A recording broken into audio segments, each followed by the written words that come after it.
Yeah, welcome to my YouTube channel. My name is Chukwunoso Charles of Icon. We shall be discussing the legal ways to handle business issues or business problems. Herein, after listening to my YouTube channel, you shall know the ways you shall handle your business issues without even contacting a lawyer or with contacting a lawyer. So that's one of the advantages of my YouTube channel. If you learn one or two things that you don't know, I do encourage my friends to try to listen to it, especially when you just approach me maybe as a law student to discuss issue which I have discussed on my YouTube channel.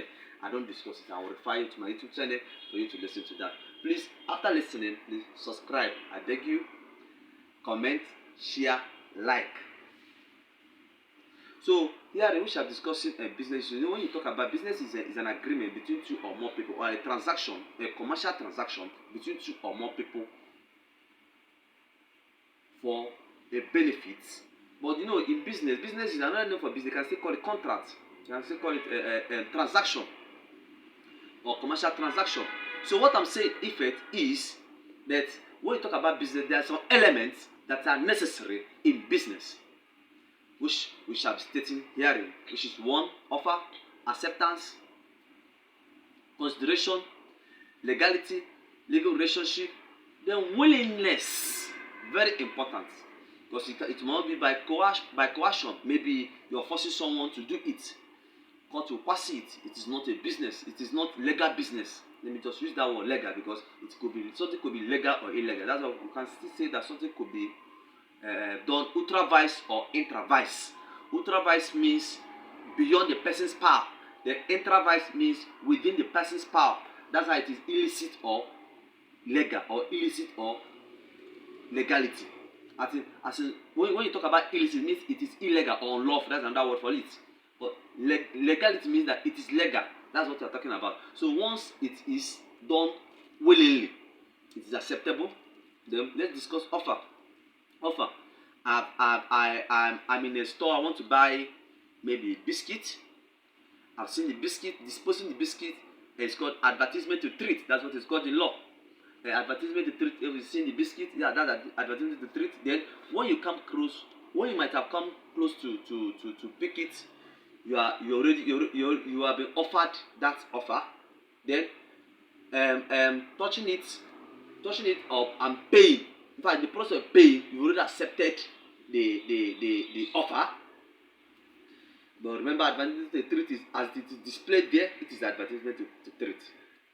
Then in a situation whereby another thing you should note is consideration. Consideration must be furnished, and the consideration could be that tangible thing, that your benefit of embarking on that particular business. For the buyer, it is that biscuit. For the seller, it is that money. That is what we call benefit. That's what we call consideration, which is benefit.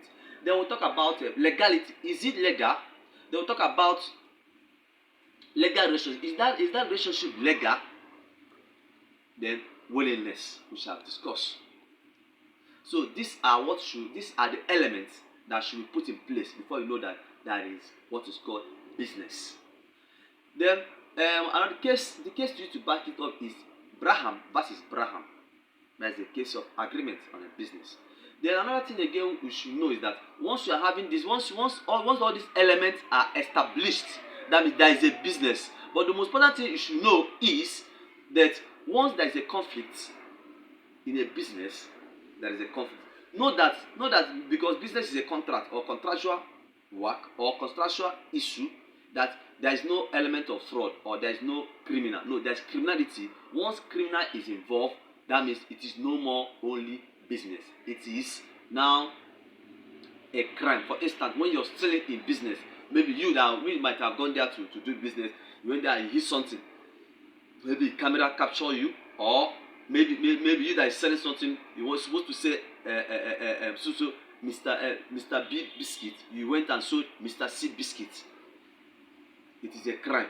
It is not even it is no more a civil matter. Civil matter is a situation. Maybe if there is any breach of contract, breach of business, maybe you weren't able to deliver, or you weren't able to do it on time, or if there is any breach at all, that is what we refer as a civil case, which is contractual case. But the situation that it involves criminal matters when you have a criminal intent, when when you're trying to defraud the person, or if there is any fraud there, that is when we talk about criminal matters have entered it. But if it's just normal breach, it's just a normal business issue. So there is ways to discuss, there is way to solve issue. That's what we're about to discuss now. Number one is that if it's in Nigeria, let me use Nigeria as an example. I will still say outside. You can know other people are watching me. I have London, I have different people watching me. So Nigeria, if it's in a market, you have to report to the market authority. From market authority, you can report to local authority, which is local government. For local government, you can even report to the state. For the state, you can even report to the federal government, depending the amount of the money, depending the issue. You can even report to ADR, Alternative Dispute Resolution, or any mediation center, or mediation court, or arbitration center, or ADR, which is general name for it. You can even report to a lawyer. Depending how you want, but I'm giving you different ways. You can equally sue. You can sue for contractual work, which is civil case. You can still sue for criminal, depending your choice. Then if it's in London or outside Nigeria or outside Africa, which most of them don't even have what is called market. What they have is just stores located some different places. What you can do, you can equally report the case to the store owner or the management of the store for them to settle the issue. But if they were unable to settle the issue, you can still take this to ADR method, which is mediation center. ADR means Alternative Dispute Resolution, or mediation center. You can take it to them for them to resolve the issue amicably. But if you are not able to resolve the issue, or maybe if you are aggrieved or your grievance is so much, you can still take directly to court, or you approach your lawyer to handle the case. So depending how you want it, but I'm just giving you many ways for you to handle the issue. So depending, even if it's a criminal case, you can even take it to FBI, or in Nigeria you can take it to EFCC, depending the country you are watching from. But these are the ways to settle the issue. So every reasonable man, every reasonable store, every reasonable company would like to settle their issue amicably with you via ADR, or arbitration, or even mediation, or even conciliation, or even what's it called again? Any other means of alternative dispute resolution. So these are the ways to resolve issues amicably without even going to court. You can still go to court depending your choice, because everything lies on you as the aggrieved person. So you can see the case of Braham versus Braham, Bafu versus Bafu. Thank you for watching my YouTube channel. I still remain Chukwunos Charles of Icon. Please subscribe, like, and comment. God bless you.